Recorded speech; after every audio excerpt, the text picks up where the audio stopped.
Bonjour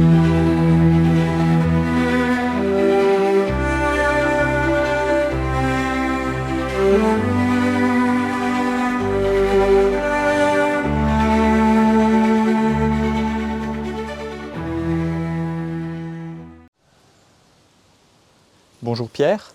Bonjour Florent. Alors tu nous as emmené rue de Brubac dans une maison, m'as-tu dit, qui est emblématique des villas du Rehberg. Est-ce que tu peux me dire pourquoi? Oui, tout à fait, rue de Brubac, on est dans la partie inférieure, donc dans ce qu'on appelle le bas Rehberg, où le bâti est encore relativement dense, mais cette villa est particulière. Je disais qu'elle est emblématique parce qu'elle est représentative de cette folie constructrice qui s'est emparée de la bourgeoisie de Mulhouse, qui s'est donné comme objectif de coloniser petit à petit la colline du Rehberg, qui était un ancien vignoble. D'accord, et elle date de quand? Alors cette maison date des débuts de la grande urbanisation du Rehberg, et précisément 1883. D'accord. Tu vas nous montrer l'intérieur? Oui, bien sûr, on va voir l'intérieur, mais je vous dis un mot sur le constructeur, celui qui a ordonné la construction de cette maison pour en faire son humble demeure, eh bien, s'appelait M. Schrott, Joseph Nepomucène Schrott.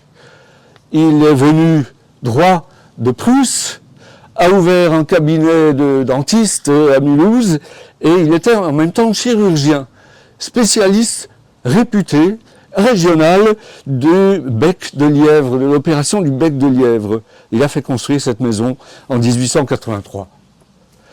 C'est ce qu'on appelle une belle endormie, et nous allons le découvrir dans un instant.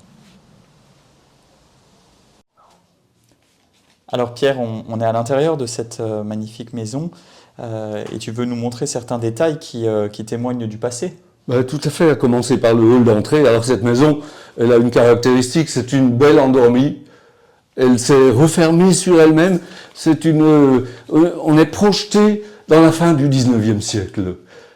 On a l'impression que rien n'a changé depuis 100 ans et plus.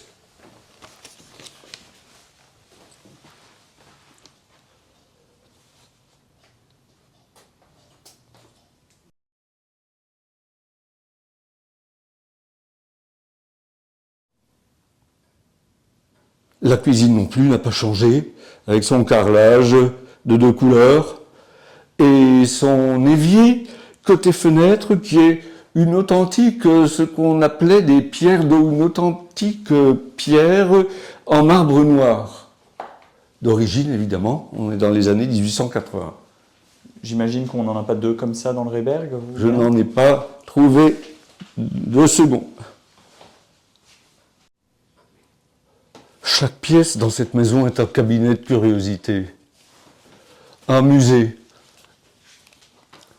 à commencer par celle-ci, dont les tapisseries sont d'origine ou quasiment d'origine, et nous n'avons pas affaire à un simple mur, mais à un mur qui contient en son sein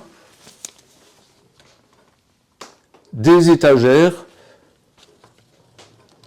Et tout est d'origine alors? Et tout est d'origine. Splendide.